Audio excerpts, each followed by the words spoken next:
แล้วถ้าเขาดูอยู่นี่แม่อยากจะฝากอะไรไปถึงเขาไหม แต่เขาอยากมาเที่ยวก็ให้เขามาเที่ยวค่ะ เวลคัมนะยินดีต้อนรับ พูดไม่ได้ เขาอาจจะมาเที่ยวแหละเขาก็โอ้ค่อนชีวิตแล้วเนาะ 50 กว่า แต่ก็ถ้ามาที่นี่ก็ยังไม่ใช่สายเลือดแท้ๆอีกพี่ก็ไปต่อไม่ถูกเลยใช่ไหมหมายถึงว่า เราเป็นแต่ที่ แต่ เขาก็เป็นน้องบุญธรรมเราแหละ งั้นเดี๋ยววันนี้เต้ยรบกวนเท่านี้ ครับ ขอโทษที่ทำให้ตกใจด้วย แล้วก็เดี๋ยววันไหนจะ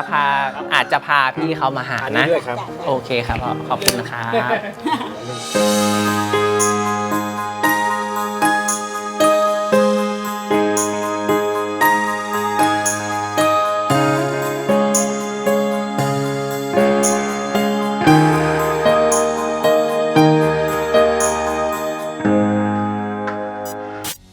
ปา